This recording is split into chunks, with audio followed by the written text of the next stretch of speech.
Okay, class, so as you saw, I have made individual meetings for us tomorrow, Tuesday, sometime between 1 and 4 p.m. You're going to be meeting with me on a one-on-one basis to go over your mix. It's going to be a mix review. And I wanted to show you just what I'm looking for in terms of submission format. You may have already turned in your Pro Tools folder, and if you did, that is fine. You might just want to open it back up, add this one little detail I'm looking for, and submit me a second copy before we do our meeting, okay? So let's jump to Pro Tools here so that we can see this together. And you can see on the Pro Tools screen I've got Interstate Love Lab open. And the first thing that I'm going to do after my mix is done, when I am happy, when I am confident that I've got my mix in place and done, I'm going to clean up what we call top and tails. And top and tails just means getting rid of any extraneous information that comes on the front of the song before the track actually begins, and any extraneous information at the end of the song after the track is over. I'm not going to move the audio that is there. We have a way to tell Pro Tools only export this certain area of the track. But I am going to come over here and I'm going to find the very first downbeat, the first thing that musically is going to be heard. And in this case, I believe it is this kick drum hit right here. Let's make this kick drum track just a little bigger, sure. And I'm going to turn on my all group. And then just grab right before that kick drum hit occurs. Zoom out a little bit so we can see the area I have grabbed. And I'll verify by scrolling down that there's no musical information before that. It looks like I'm cutting off just the very beginning of this acoustic guitar track. I don't know if you can see that. Let me move this over so you can see just the very beginning of this acoustic guitar track down here.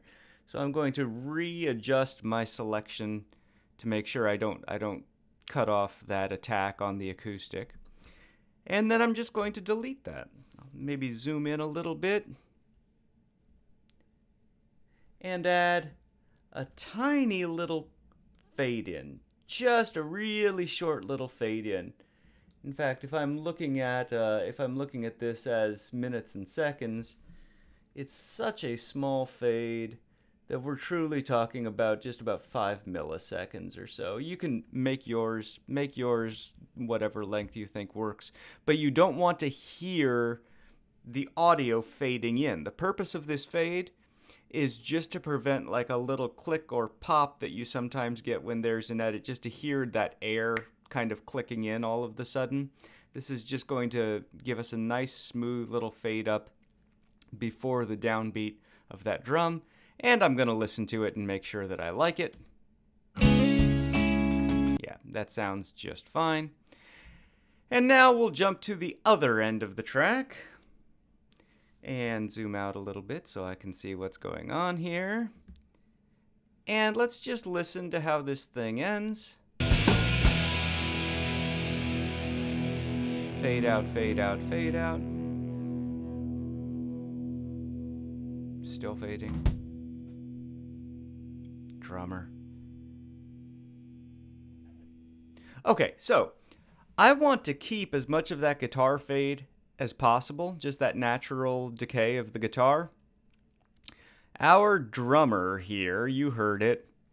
Before the guitars are done decaying, the drummer plays "Boom," just to say, I'm a drummer, I can't sit still for that long.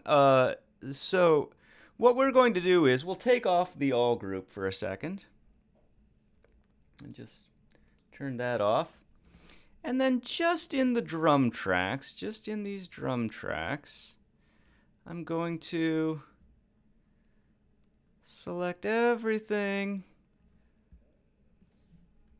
right after that book-a-doom. And delete.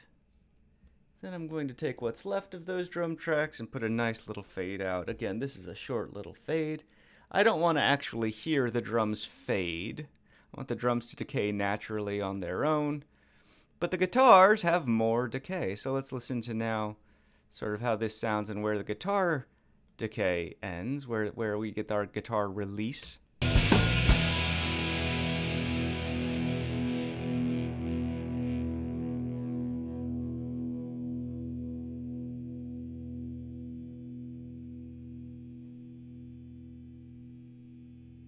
Nothing wrong with having too much there. Yeah, we'll stop it right about there. Nothing wrong with having too much. You can let your mastering engineer decide how that thing actually needs to fade. Better have too much than too little.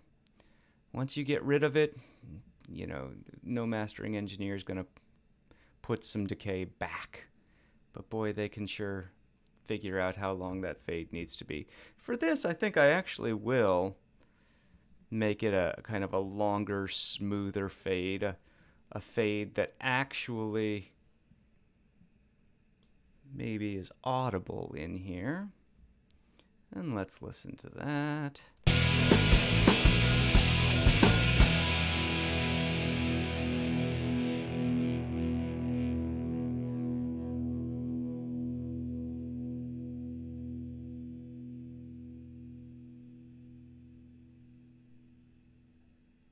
Oh yeah, I like that. I think that sounds nice. Okay, this is the final step. Are you ready? Now we've cleaned our top and tails. Let's say we think our mix is magic. We think it is the most perfect thing we've ever done. The last thing we have to do is create a stereo bounce of this. It's wise to start at the end. I do this on my master fader. The truth is you can make your selection on any track. The selection is about length. It's not deciding what tracks we hear and what we don't. So on my master fader, I'm going to start right there at the end of the fade out and just drag backwards until I get just before this beginning. There we go. That is my selection length. And if I want my mix to be the same length every time, then maybe what I'll do is I will hit enter, that is enter in the numeric keypad, not return. And I'm going to make this a selection marker. You've seen what markers are. Markers are these little gold dots in our marker ruler that we can use to identify certain sections of the song or other things that happen in the timeline. But you'll notice this time, instead of a marker, I'm choosing to make a selection. And so that area that I have highlighted, I want to be the same. I can always go to my markers list and click on this selection, and it will highlight exactly that area each time, and that's what I want. So let's click OK. And now I'm going to create a bounce. I'll show you the pull-down menu for this, and then I'll tell you the key command. If you go to File, Bounce to Disk, the key command for this that is associated is Option or Alt, Command or Control, B. So if we're on a Mac, this would be Option Command B. And when we open that up, it brings up a dialog. Let me drag this dialog over to your window so you can see it as well. I want to make sure my bounce source is the same as my master fader output. So right now my master fader output is this thing, HD audio output 1, 2. Yours will be whatever your default I/O calls your main output. File type, you know, for what we're doing, let's just leave everything the way we've got it set up. So we'll make it a WAV file, 24-bit, 44.1. And we have to give this a name. You're going to call this let's say your name. So let me, Vico. Final mix. I'm just going to abbreviate this ILL, Interstate Love Lab. Or ILS, Interstate Love Song. Maybe that's better. Cut that in. All right. Trying to look at one screen and type on the other. All right. And where it says directory, you can click choose here. You can see it's going to auto-create a folder in your Groove. I'm sorry for using yours as the example here. but it's going to auto-create a folder in your root folder that is called bounced files, and that's where we want this thing to go. And then we'll say bounce. Now we have two choices. We can do this either offline, or if we unselect that, then the choice is online. If you are offline, it means it bounces faster than real time. It doesn't play any of the audio.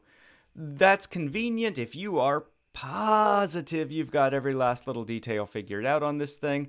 Normally me, I like to leave the audio playing, so I will unselect that just because this may be the last time I hear my mix before I give it to the client, the producer, the artist, and that's a reflection of me. So if there's any weird little click or pop or distortion or something in there that maybe I missed, I'm going to hear it in this final bounce. And trust me, once I think I'm done and I start this bouncing process, I usually end up stopping and adjusting things for another hour before it actually gets done. Maybe that's not healthy. I'm not encouraging you to do that, but it's not a terrible idea to listen unless you are just dead sure positive that you've got every detail sorted out. All right. So we are going to, just for example, I will click offline and we'll bounce. And it just shows a little dialogue here that's showing me how long it's taking to bounce. There it is, it's done. That fast. And if I save and close, then that is the folder that you are going to submit to our OneDrive. And that would make me perfectly happy. It has your Pro Tools session in it. It has your bounced file in it, has all your audio files, has your name on it. I love it. All right, everybody. So if you already submitted one, go ahead and clean those top and tails, make a bounce, and submit a second file to me. And I will see you tomorrow. Thank you so much. Fading out.